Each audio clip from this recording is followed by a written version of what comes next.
এজন্য বিশ্বনবী সাল্লাল্লাহু আলাইহি ওয়াসাল্লাম বদরের প্রান্তরে তলোয়ার নাই, ঘোড়া নাই, ওট নাই, সৈন্য সামন্ত নাই, না খেয়ে হাড্ডি সারা ৩১৩ জন মুসলমানকে নিয়ে আল্লাহর উপর ভরসা করে বদরের প্রান্তরে দাঁড়ালেন। আর ওইদিকে কাফেরদের সৈন্যবাহিনী ছিল ১০০০। কয় হাজার? মুসলমান কয়জন? মাত্র ৩১৩ জন। ওদের কাছে অস্ত্র শস্ত্রে সজ্জিত সেনাবাহিনী। বিশ্বনবীর ৩১৩ জনের কাছে তলোয়ার নাই, ঘোড়া নাই, কিচ্ছু নাই। বিশ্বনবী আল্লাহর উপর ভরসা করে এক মুষ্টি বালি নিয়ে ওয়াশাহাতিল ওযু, কাফেরদের চোখগুলো ধ্বংস হোক বলে তিনি বালুগুলো ছড়িয়ে দিলেন। মুহূর্তের মধ্যে ১০০০ সৈন্যবাহিনীর কাফের সৈনিকদের চোখের মধ্যে ধূলিকণা পৌঁছে দিল কে? আল্লাহর হাবিব সাল্লাল্লাহু আলাইহি ওয়াসাল্লাম বদরের প্রান্তর থেকে এক মুষ্টি বালু নিয়ে বললেন শাহাতিল ওযু বলে তিনি বালু ছুড়ে মারলেন। ১০০০ সৈন্যবাহিনীর চোখের মধ্যে বালু ছড়াই দিছে কে? বুঝে শুনে উত্তর দিয়েন। এখানে ১০০০ লোক দাঁড়ানো, আমি বালু নিলাম, গায়ের যত জোর আছে সবার চোখের দিকে মারলাম। ১০০০ জনের চোখের ভিতরে ঢুকবে? সর্বোচ্চ ৫ জন, বেশি হইলে ১০ জন, তার চেয়ে বেশি হইলে ২০ জন, বেশি হইলে ৫০ জন। বুঝে শুনে উত্তর দিয়েন। আমার মুষ্টিবদ্ধ বালু ছুঁড়ে মারলে ১০০০ মানুষের চোখের মধ্যে পড়বে? আওয়াজ করে বলেন পড়বে। এজন্য আল্লাহ বলেন নবী ওটা তুমি মারো না, ওটা আমি মারছি। সুবহানাল্লাহ নাই? আল্লাহ বিশ্বনবীরে ডেকে বলেন ওমা রামাইতা ইয রামাইতা ওয়ালাকিন্নাল্লাহা রামা। নবী হে, বালু তুমি ঠিকই তোমার হাতে নিয়েছো, কিন্তু আমি আল্লাহ নিজ দায়িত্বে ১০০০ কাফেরের চোখের ভেতরে বালুগুলো পৌঁছে দিয়েছি। তাহলে বান্দা যখন নফল ইবাদত করে তখন বান্দার হাত আর বান্দার হাত থাকে না, ওইখানে আল্লাহর হাত যুক্ত হয়ে যায়। বান্দার পা থাকে না, সেখানে আল্লাহর পা যুক্ত হয়ে যায়। বান্দা যখন দেখে নিজ চোখে দেখে না, আল্লাহর দৃষ্টিশক্তি সেখানে যুক্ত হয়ে যায়। চিল্লায় বলেন ঠিক কি না? এজন্য নফল ইবাদত করতে রাজি আছেন তো? সুনানে তিরমিজির বর্ণনায় আল্লাহর হাবিব সাল্লাল্লাহু আলাইহি ওয়াসাল্লাম বললেন হাদিসে কুদসি, কিয়ামতের দিন বান্দার যখন ফরজে ঘাটতি হবে, কিসে ঘাটতি হবে? ফরজে। আল্লাহ পাক বলবেন উনজুরু হাল্লি আবদি মিন তাতাবু, ও ফেরেশতারা দেখো তো আমার বান্দা নফল করছে কিনা। ফরজে যেহেতু তার ঘাটতি, দেখো তো আমার বান্দার কোনো নফল ইবাদত আছে কিনা। ফেরেশতারা বলবে আছে। আল্লাহ বলবেন তাহলে ফরজ গুলার যেহেতু ঘাটতি, নফল থেকে কিছু এনে ফরজে বসাই দিয়ে এগুলোর ফরজ বানায় দাও। এজন্য নফল ইবাদতের দরকার আছে না নাই? ফরজ তো করাই লাগবে, এটা কম্পালসারি, এটার মাফ নাই, এটা অব্লিগেটরি। নফল করে আল্লাহর কাছে যাওয়া যায়, নফল হচ্ছে ওভার টাইম। নফল ইবাদত কেমন? আওয়াজ করে বলেন। তাহলে কোরআনের আলোকে আমরা জানলাম যে আল্লাহর কাছে যেতে হলে কি করতে হয়? সেজদা দিতে হয়। আর সুন্নাহর আলোকে আমরা জানলাম আল্লাহর কাছে যেতে হলে কি করার মাধ্যমে কাছে যেতে হয়? আওয়াজ করে বলেন। নফল ইবাদত করতে রাজি আছেন সবাই?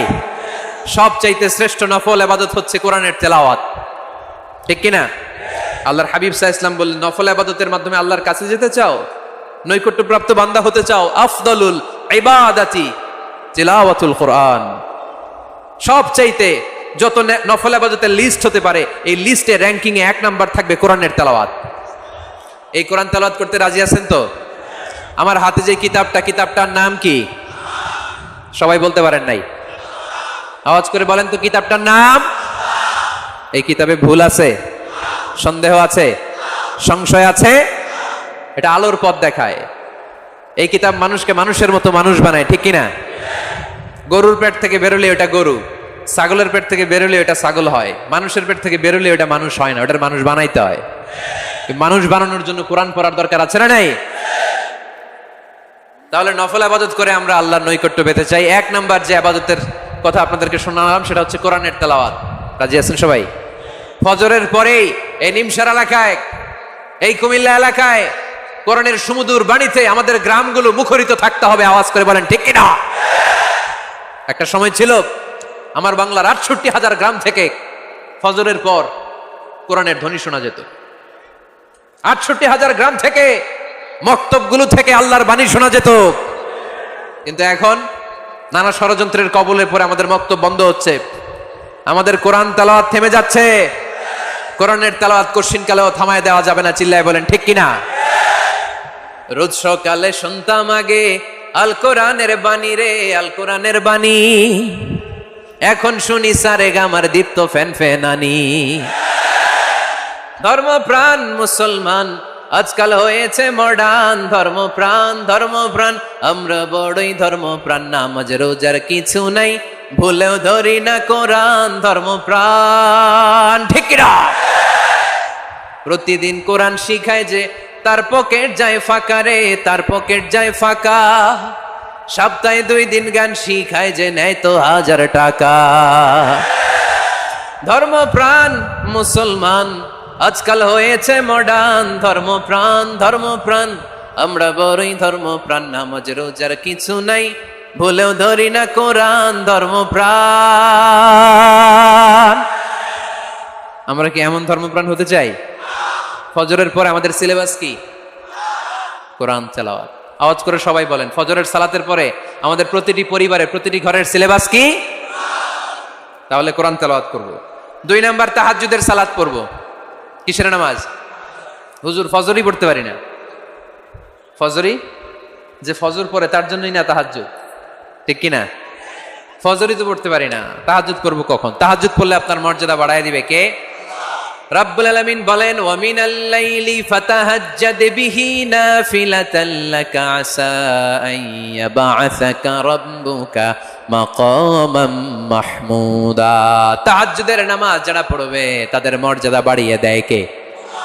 কারণ ওই মুহূর্তে আল্লাহ প্রথম আকাশে নেমে আসেন আর ডাকে, আলা মিন মুস্তাগফিরিন আগফিরালা, কার ক্ষমা দরকার ক্ষমা চা, ক্ষমা করে দেব। আলা মিন মুস্তাকসিন আকসুলা, কার খাবারের দরকার, পোশাকের দরকার, চাও দিয়ে দেব। চাও, কার কি লাগবে চাও, আমি দিয়ে দেব। এই জন্য শেষ রাতের দোয়া আল্লাহ কবুল করে। এই যে রমজান আসতেছে না সামনে, কোন মাসে রমজান? এপ্রিলে। রমজানে তাহাজ্জুদ পড়ার একটা সুবর্ণ সুযোগ, কারণ সাহারি খাওয়ার জন্য তো ওঠাই লাগে। একটু তাহাজ্জুদের অভ্যাস করব আমরা। রাজি আছি তো সবাই? 3 নম্বর নফল ইবাদত হচ্ছে দোয়া। সবাই সবার জন্য দোয়া করবে। অনেকে কয় হুজুর আমার দোয়া আমি করবো, ওরটা ওই করবো, এর লাগে আমি করুম কেন? আছে না নাই? না, এটা ভুল। নিজের জন্য করবেন, অন্যের জন্য করবেন। মা মিন আবদিন মুসলিম ইয়াদউ লিআখিহিল মুসলিম ইল্লা ক্বালা লাহুল মালাকু ওয়া লাকা বিমিসলিন। কোন বান্দা যখন তার ভাইয়ের জন্য দোয়া করে, ফেরেশতারা বলে আল্লাহ এই দোয়াটা যে দোয়া করছে আগে তার জন্য কবুল করে নাও। আপনি দোয়া করলেন আল্লাহ আমার ভাই অসুস্থ, তারে সুস্থ করে দাও। ফেরেশতারা বলে আল্লাহ যিনি দোয়া করতেছে তার যদি কোনো অসুস্থতা থাকে আগে তারে সুস্থ করে দাও। তাহলে অন্যের জন্য দোয়া করলে লাভ আছে না নাই? দোয়া করতে জানে না অনেকে। দোয়ার আলোচনা আছে আমার, ইউটিউবে সার্চ দিবেন দোয়া, মিজানুর রহমান আজহারী পেয়ে যাবেন। It's an art. দোয়াটা একটা শিল্প। এটার মধ্যে চোখের পানি জুড়ে দিবেন, আবেগ জুড়ে দিবেন, মুহূর্তেই আরশের মধ্যে যে নক করবে। সুবহানাল্লাহ কইবেন না? চোখের পানির দাম আল্লাহর কাছে খুব বেশি। 2 ফোঁটা পানি।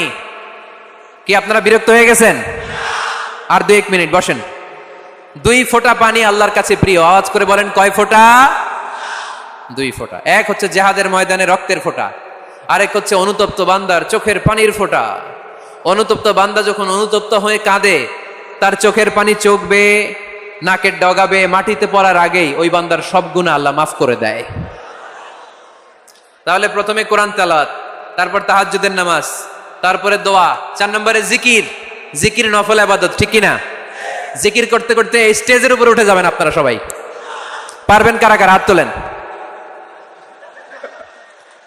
কত বড় সাহস দেখছেন? আমার উপরে বলে লাফায় উঠবে। বাঁশ আছে জায়গায়, বাঁশ। হ্যাঁ, না এটা করবেন না। কারণ ফাযকুরুল্লাহ কামা আল্লামাকুম, জিকির ওইভাবে করো যেভাবে আল্লাহ শিখিয়েছেন। আল্লাহ কিভাবে শিখিয়েছেন? ওয়াযকুরু রাব্বাকুম ফি নাফসিক।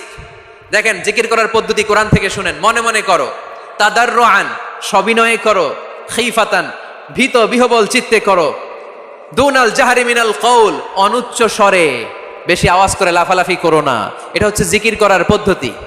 জিকির করার পদ্ধতি আল্লাহর হাবিব শিখালেন, আহাব্বুল কালামি ইলাল্লাহি আরবা, আল্লাহর কাছে সবচেয়ে প্রিয় কথা কয়টি? 1 নাম্বার সুবহানাল্লাহ, 2 নাম্বার আলহামদুলিল্লাহ, 3 নাম্বার লা ইলাহা ইল্লাল্লাহ, 4 নাম্বার আল্লাহু আকবার। এর চেয়ে শ্রেষ্ঠ জিকির আর হতে পারে? আবার আল্লাহর হাবিব সাল্লাল্লাহু আলাইহি ওয়াসাল্লাম বললেন, মান ক্বালা লা ইলাহা ইল্লাল্লাহ দাখালাল জান্নাহ। একবার লা ইলাহা বলে যে মরতে পারবে তার জন্য জান্নাত ওয়াজিব করে দিবে কে? এই জিকিরগুলো করবেন হাতের গিড়ায়। আঙ্গুলের গিড়া আছে না? ডান হাত তুলেন তো, এরকম গিড়াগুলো দেখান তো আমারে। এইভাবে সুবহানাল্লাহ সুবহানাল্লাহ সুবহানাল্লাহ, এটা সুন্নাত। পাওয়া যাবে? আব্দুল্লাহ ইবনে আমর ইবনে আল আস বলেন, রাআইতু রাসূলুল্লাহি সাল্লাল্লাহু আলাইহি ওয়াসাল্লাম ইয়াকিদু তাসবিহা বিয়ামিনি, আমি নিজ চোখে আল্লাহ রাসূল সাল্লাল্লাহু আলাইহি ওয়াসাল্লামকে ডান হাতের গিড়াতে এরকম তাসবিহ পড়তে দেখেছি। সুবহানাল্লাহ পড়েন। নীরবে নিঃশব্দে জিকির করবেন। হ্যাঁ, এটা ঠিক। তালিমের জন্য একটু আওয়াজ করে প্রয়োজনে মাঝে মাঝে জিকির করা যায়। যেমন এইভাবে পড়েন, সুবহানাল্লাহ আলহামদুলিল্লাহ লা ইলাহা ইল্লাল্লাহ সুবহানাল্লাহ লা ইলাহা ইল্লাল্লাহ মুহাম্মাদুর রাসূলুল্লাহ সাল্লাল্লাহু আলাইহি ওয়াসাল্লাম। এই যে আপনাদেরকে এখন আমি তালিম দিলাম, এই তালিমের উদ্দেশ্যে সুন্দরভাবে অল্প আওয়াজে জিকির করা যায়, কিন্তু চিৎকার চেঁচামেচি করে, আমার দিকে তাকান, এদিকে তাকান, চিৎকার চেঁচামেচি করে লাফালাফি করে জিকির করা যাবে? জিকির করতে করতে প্যান্ডেলের বাঁশের মাথায় ওঠা যাবে? যিনি জিকির পরিচালনা করতেছেন ওনার ঘাড়ে ওঠা যাবে? যাবে? আল্লাহর হাবিব সাল্লাল্লাহু আলাইহি ওয়াসাল্লাম জিকির করতেছেন, আবু বকর ওমরে ফারুক বসা, আবু বকর রাদিয়াল্লাহু জিকির করতে করতে আল্লাহ রাসূলের ঘাড়ে। হাদিসে আছে না এগুলা? কথা কয় না। আল্লাহর হাবিব সাল্লাল্লাহু আলাইহি ওয়াসাল্লাম তাসবিহ পড়তেছেন, ওমরে ফারুক জিকির করতে করতে ইশকের ঠেলায় আল্লাহর নবীর কান্দে। গোটা বিশ্বের কোন হাদিসের কিতাবে এই পন্থায় জিকির দেখানো যাবে? কোরআনের কথা শুনেন, ফাযকুরুল্লাহা কামা আল্লামাকুম, ওইভাবে আল্লাহর জিকির করো যেমন করে আল্লাহ তোমাদের শিখিয়েছেন। কোন হাদিস দেখাতে পারবেন যে আবু বকর রাদিয়াল্লাহু তাআলা আনহু জিকির করতে করতে, আরব দেশে সৌদিতে ছিল খেজুর গাছ, জিকির করতে করতে খেজুর গাছের আগায়, ওমরে ফারুক খেজুর গাছের আগায়, এগুলো পেলেন কোথায়? কেন এগুলো করেন? আল্লাহর হাবিব সাল্লাল্লাহু আলাইহি ওয়াসাল্লাম না, আল্লাহর হাবিব সাল্লাল্লাহু আলাইহি ওয়াসাল্লাম যেভাবে জিকির শিখিয়েছেন আমরা ওইভাবে করব। বরকত দিবে কে? 5 নাম্বার, নফল ইবাদত, দান খয়রাত করব। রাজি আছেন? গোপন দান, গোপন দান আল্লাহর রাগ কমায় দেয়। কোন কারণে আমার রব যদি আমার উপর রেগে থাকে, আমি গোপন দান করলে ওই রাগটা মুহূর্তে ঠান্ডা হয়ে যায়।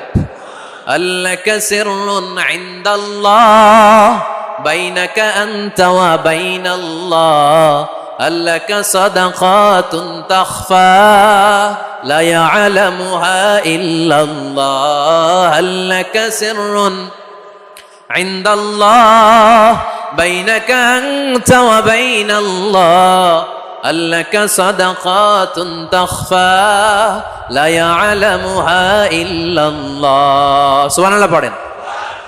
তোমার আর তোমার রবের এমন কোন গোপন বিষয় আছে নাকি যেটা তুমি আর তোমার রব ছাড়া কেউ জানে না? তুমি জীবনে এরকম গোপন দান করছো নাকি যেটা আল্লাহ ছাড়া কেউ দেখেনি? ওই দানটা আল্লাহ পছন্দ করে। সর্বশেষ কথা বলি, শেষ কথা, মানুষকে খাওয়াবেন। মানুষকে কি করবেন? খাওয়ানোর চেয়ে ভালো নফল ইবাদত আছে? কি করবেন? খাইবেন। কি করবেন? খাওয়াতে রাজি আছেন তো? কিয়ামতের দিন আল্লাহ তাআলা বলবে, এই বনি আদম, আমি তোমার কাছে খাবার চাইছিলাম, তুমি আমারে খাবার দাও নাই। বনি আদম বলবে, আল্লাহ আপনি যদি খাবার চাইতেন খাবারের বস্তা নিয়ে যাইতাম। আল্লাহ তাআলা বলবেন, এই যে না খেয়ে থাকা পথ শিশুগুলো, শীতের রাতে শুয়ে থাকা না খেয়ে থাকা শিশুগুলো খাবার চেয়েছিল, তুমি খাবার দাও নাই, ওদেরকে খাওয়ালেই আমি আল্লাহকে খাওয়ানো হয়ে যেত। এজন্য মানুষকে খাওয়াবেন। রাজি আছেন তো? সম্মানিত ভাইয়েরা, আমি স্টেজ থেকে, আমি এমপি সাহেবকে নিয়ে স্টেজ থেকে ওঠার আগে কে কে উঠবেন? হাত তোলেন, ধরে কিল দেন কয়েকটা।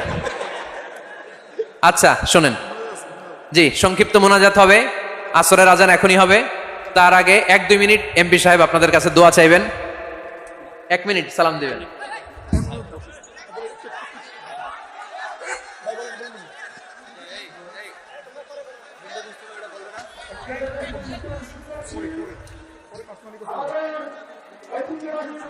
করে না এমন কোন লোককে স্ত্রী যেন ঘরে অ্যালাউ না করে।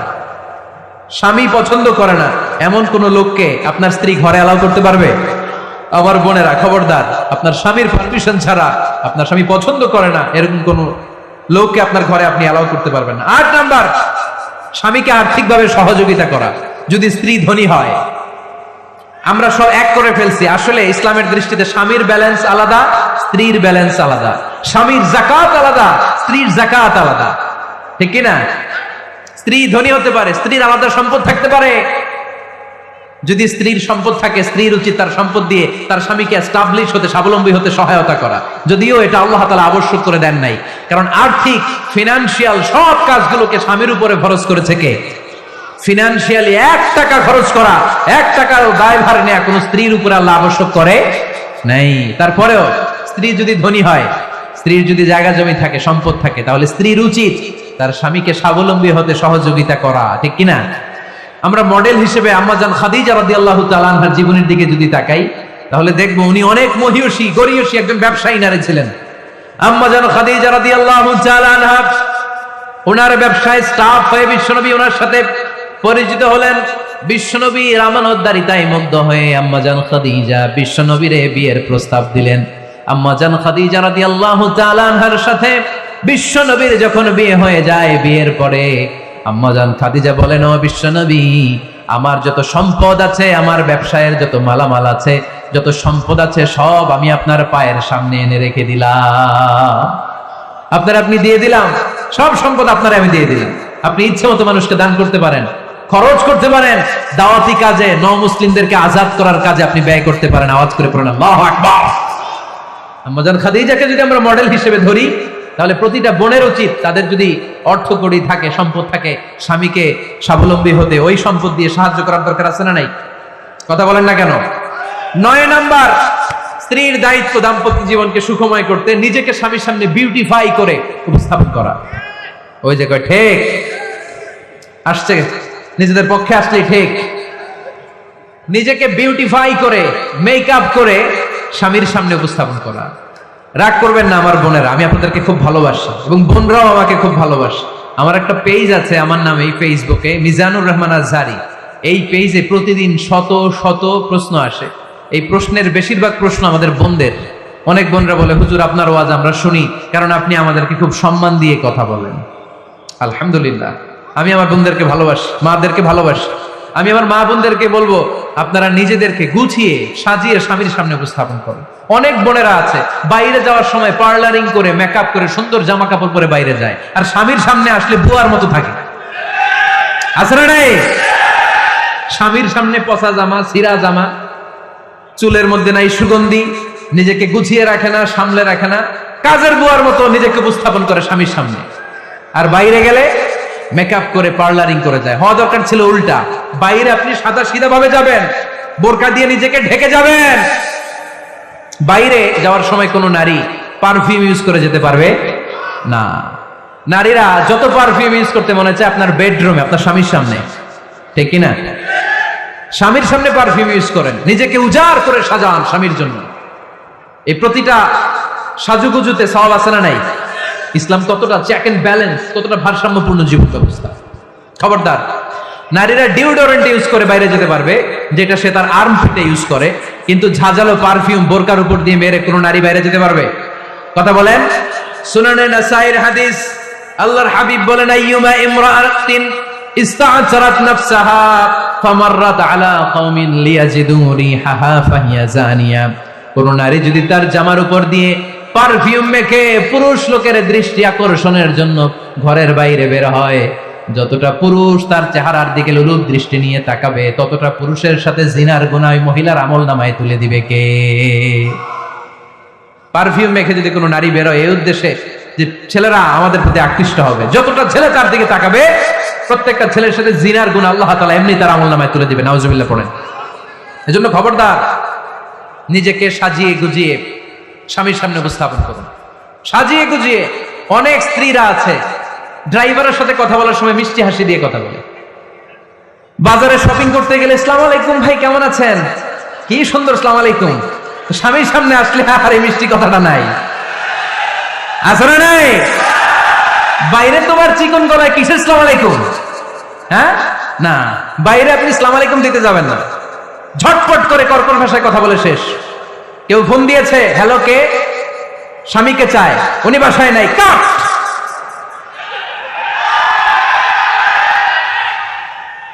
কারে চান? আপনার হাজবেন্ডের, নাই, কাট। মিষ্টি মিষ্টি আসসালামু আলাইকুম, আসসালামু আলাইকুম বলা যাবে নাকি? খবরদার, খবরদার। বাজার করতে গেলে কি মিষ্টি হাসি, দোকানে গেলে কি মিষ্টি আলাপ, ড্রাইভারের সাথে কি সুন্দর কথা, সিএনজি ওয়ালার সাথে কি সুন্দর আলাপ, আর ঘরে আসলে এই চেহারাটা এরকম করে রাখে, আছে না নাই? ঘরে আসলেই স্বামীর সাথে খিটখিটে মেজাজ। না, উল্টো করে ফেলছেন আপনি। বরং স্বামী ছাড়া অন্যদের সাথে কথা শর্টকাটে সারবেন, যাতে কোনো ফিতনা চলে না আসে। চিল্লায় বলেন ঠিক কিনা? আর নিজেকে স্বামীর জন্য উজাড় করে সাজান, পার্লারিং করেন, বিউটিফিকেশন করেন, মেকআপ করেন, বেডরুমে পারফিউম মাখেন, নিজেকে উজাড় করে স্বামীর জন্য সাজান। সওয়াব দিয়ে আপনার আমল নামাটারে পূর্ণ করে দিবে কে? বিশ্বনবী যখন সফরে যেতেন, সফর থেকে ফিরে আসার সময় ডিরেক্টলি স্ত্রীর ঘরে যেতেন না। বিশ্বনবী একজনকে ঘরে পাঠিয়ে দিতেন, মদিনার উপকণ্ঠে কিছু সময় অপেক্ষা করতেন, আর বলতেন আজকে আমি আয়েশার ঘরে যাব, আয়েশারে যেয়ে বলো আমি এসেছি, কয়েক ঘন্টা পরে আয়েশার ঘরে আমি ঢুকবো। সুবহানাল্লাহ পড়েন।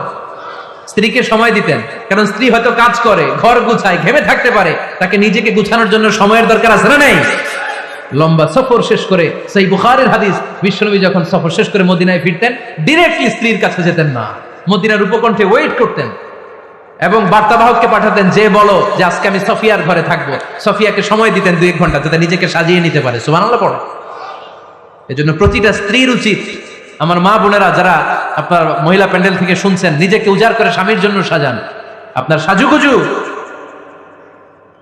বেগানা পুরুষদের জন্য নয়, যে পুরুষদের সাথে দেখা দেওয়া জায়েজ নাই তাদের জন্য নয়, রাস্তার পুরুষের জন্য নয়। আপনার সাজুগুজু, আপনার সৌন্দর্য, আপনার বিউটি সব আল্লাহ তাআলা আপনার স্বামীর জন্য করতে বলেছে। চিল্লায় বলেন ঠিক কিনা?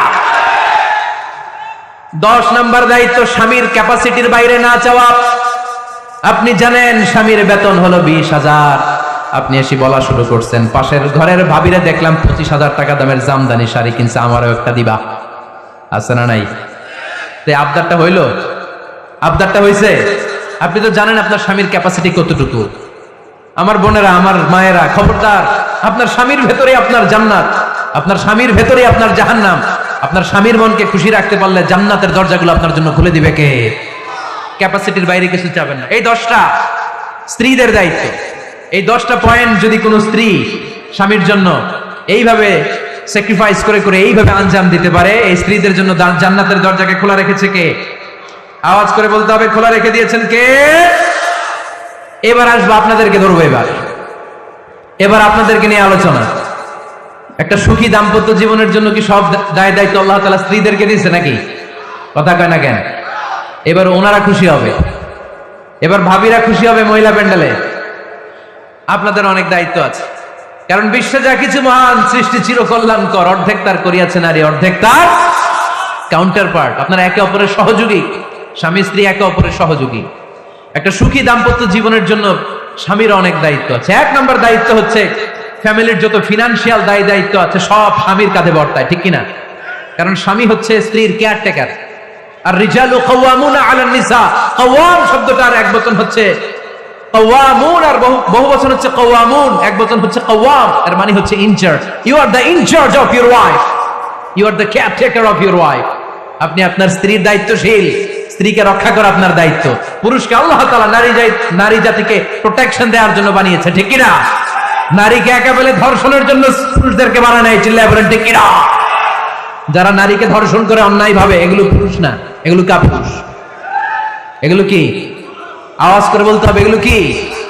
কারণ সুপুরুষ নারীকে প্রোটেকশন দেয়, সুপুরুষ নারীর ইনচার্জ, সুপুরুষ নারীর কেয়ারটেকার হয়ে সামনে দাঁড়ায়, সুপুরুষ নারীর ইজ্জত নিয়ে ছিনিমিনি খেলে না। চিল্লায় বলো ঠিক কিনা? এজন্য আল্লাহ বললেন, রিজালু কাওয়ামুনা আলান নিসা, পুরুষরা হলো নারীর ইনচার্জ, নারীর কেয়ারটেকার। একজন স্ত্রীর যত ধরনের আর্থিক খরচাদি ফ্যামিলিতে লাগে, সব খরচ করা স্বামীর জন্য খরচ করেছে কে? বেসিক্যালি একটা ফ্যামিলিতে স্ত্রীর জন্য স্বামীর 4 ধরনের খরচ করতে হয়। বুঝে নেন আপনাদের দায় দায়িত্ব। 1 নম্বর dowry, you have to pay the dowry. মহারণা দিতে হবে। কি দিতে হবে? মহারণা দেয়া নফল, তাই না? মহারণা দেয়া তো সুন্নাত, তাই না? আওয়াজ করে বলতে হবে, মহারণা দেওয়া কি? وآتوا النساء صدقاتهن نحلا فإن طبن لكم عن شيء منه نفسا فكلوه هنيئا مريئا। সুবহানাল্লাহ পড়েন।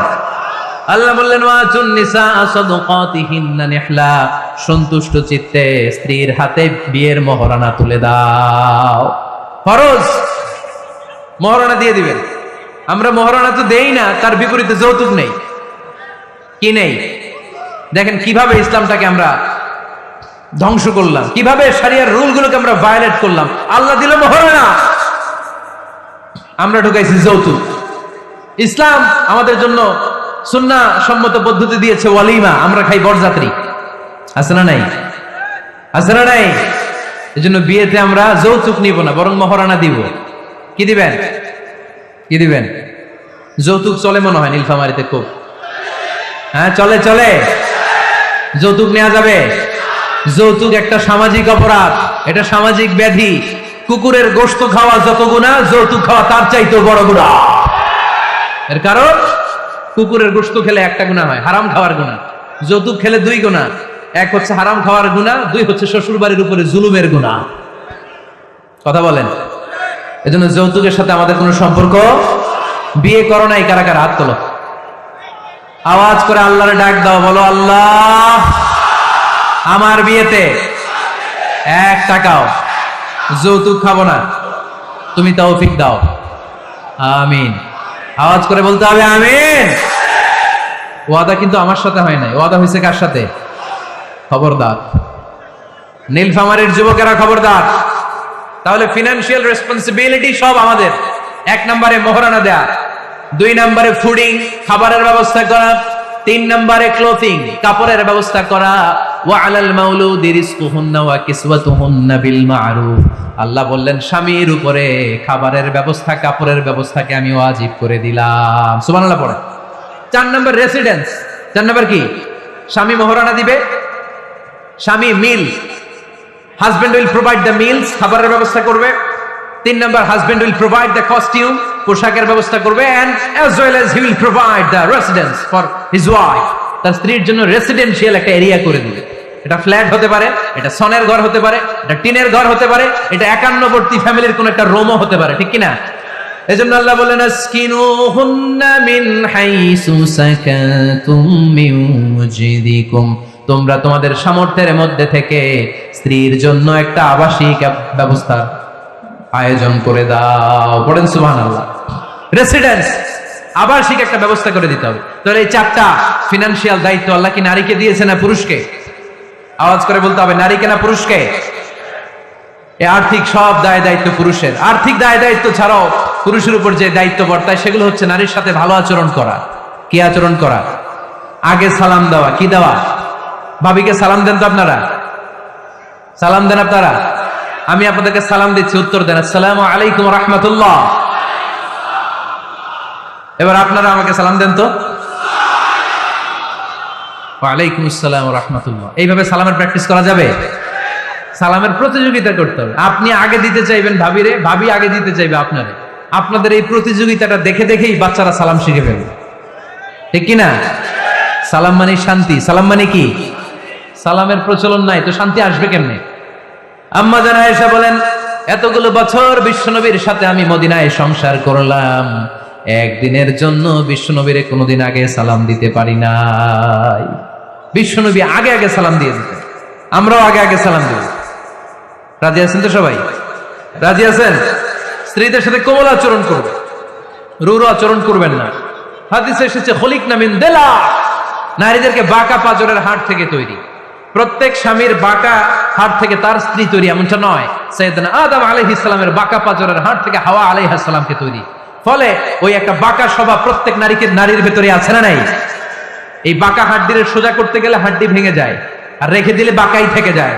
এজন্য বিষ্ণু বলেন ফাস্তাউসু বিন নিসাই খায়রা, কোমল আচরণ করো, ভালো আচরণ করো, ভালোবাসার কথা বলেন, স্ত্রীকে ভালোবাসার কথা শোনাবেন।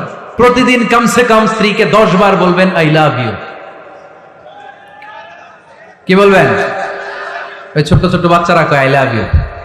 তোমরা না মিয়া, যারা বিয়ে করছেন তারা, যারা বিয়ে করেছেন ভাবিকে বলবেন, মানে আপনার স্ত্রীকে কি বলবেন? আওয়াজ করে বলেন, কি বলবেন? পারবেন? পারবেন? বলতে পারবেন তো? রিফকাম বিল কাওয়ারির, নারীদেরকে আল্লাহ রাসূল সাল্লাল্লাহু আলাইহি ওয়াসাল্লাম কাচের গ্লাসের সাথে তুলনা করেছেন। কাচের গ্লাস, কাচের বাসন, কাচের তৈজসপত্র যেমনি আস্তে ধরতে হয়, আস্তে রাখতে হয়, নারীদের সাথেও কোমল আচরণ করতে হয়। কাচের গ্লাস আর কাচের তৈজসপত্র যদি জোরে রাখেন যেমনি ভেঙে যায়, নারীদের সাথেও কঠোর আচরণ করলে ঝামেলা আছে না নাই? তাহলে 1 নম্বর দায়িত্ব হচ্ছে আপনাদের ভালো আচরণ করা, মিষ্টি মিষ্টি কথা শোনান, বলবেন যে তুমি আমার কৈতরি, তুমি আমার পরাণ পাখি, তুমি আমার ময়না পাখি, এই জাতীয় ভালোবাসার আপনারা অনেক জানেন, এগুলো আমি জানি। এই যা যা বলা লাগে সব বলবেন, পারবেন তো? পারা যাবে? পারা যাবে? আওয়াজ করে বলেন তো ইনশাআল্লাহ। স্ত্রীর ব্যক্তিগত বৈধ কাজের সুযোগ করে দিতে হবে, তার ব্যক্তিগত যে চয়েস, তার ব্যক্তিগত কাজে বাদ সাধতে পারবে না যদি কাজটা হালাল হয়। অনেক স্বামী সামান্য কাজে ঝগড়া বাঁধে, স্ত্রীর ইচ্ছা হচ্ছে কাঁথা সেলাই শিখা, নকশি কাঁথা সেলাই শিখবে, স্বামী বলে না তুমি ওইটা শিখো, ল্যাঙ্গুয়েজ শিখো, আছে না নাই? স্ত্রী বলে না আমি রান্না শিখবো, ইউটিউবে সুন্দর রান্নার প্রোগ্রামগুলো দেখে আমি রান্না শিখবো, স্বামী বলে না তুমি কম্পিউটার শিখো, আছে না নাই? হালাল কাজে আপনি বাদ সাধবেন না। আম্মা জান আয়েশা রাদিয়াল্লাহু তাআলা আনহা ছোট্ট কাপড়ের পুতুল দিয়ে সাথীদেরকে নিয়ে ঘরে খেলতেন। বিশ্বনবী একদিন আম্মা জান আয়েশাকে নিষেধ করে নাই, আওয়াজ করে পড়েন সুবহানাল্লাহ। এজন্য স্ত্রীর বৈধ কাজে বাধা দেওয়া যাবে? বাধা দেওয়া যাবে। 4 নম্বরে স্ত্রীর এপ্রিসিয়েশন করবেন, ভালো কাজে, তার কাজের প্রশংসা, তার রান্নার প্রশংসা, তার সৌন্দর্যের প্রশংসা। আমরা এগুলো করি না। আপনার স্ত্রী আপনার ঘর গোছায়, আপনার কাপড় চোপড় ধুয়ে রাখে, বাচ্চাগুলারে খাবার খাওয়ায়, আপনার জন্য রান্না করে, সারাটা দিন কত কষ্ট করে। একদিন আমি বলি নাই থ্যাঙ্কস, জাযাকাল্লাহ, জাযাকিল্লাহ, আল্লাহ তোমার উত্তম জাযা দেখ। বউ তুমি অনেক কষ্ট করো, পুরো ফ্যামিলিটাই তো তুমি দেখে রাখো, অনেক করেছো তুমি, তোমার শুকরিয়া। একদিনও থ্যাঙ্কস দেয় না, এরকম ডাকাইত আছে না নাই? আজকে থেকে থ্যাংক ইউ দিতে পারবেন তো? কাজের প্রশংসা করবেন, রান্নার প্রশংসা করবেন।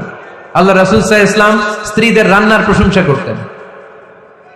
কখনো আল্লাহর হাবিব সাল্লাল্লাহু আলাইহি ওয়াসাল্লাম রান্নার বদনাম করেন নাই, কখনো না। এজন্য আমরাও করব না। রাজি আছেন তো সবাই?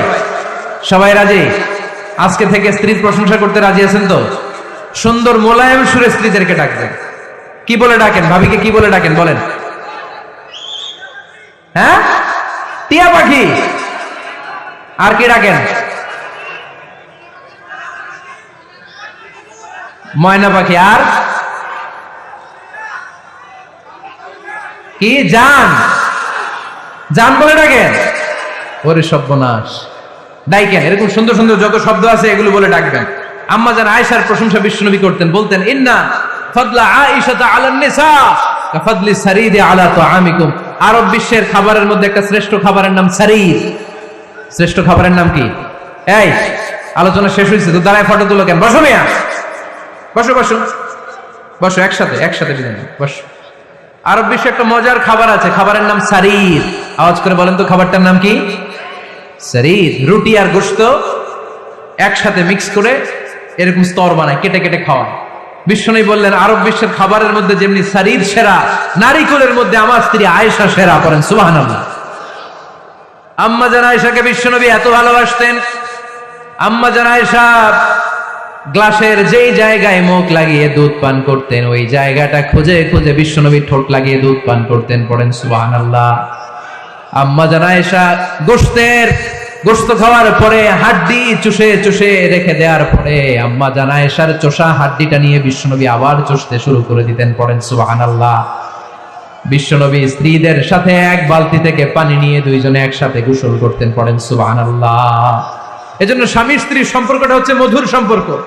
একে অপরকে ভালোবাসবেন, নিজের ভালোবাসার কথাগুলো প্রকাশ করবেন। অনেকে আছে 20 বছর তাদের সংসার, এক ঘরে থাকে, এক ছাদের নিচে, কিন্তু স্ত্রীকে যে ভালোবাসে মুখ ফুটে একদিনও বলতে পারে নাই। আছে না নাই? ভালোবাসা প্রকাশ করবে। সাহাবারা বললেন ইয়া রাসূলুল্লাহ, কাকে ভালোবাসেন বেশি?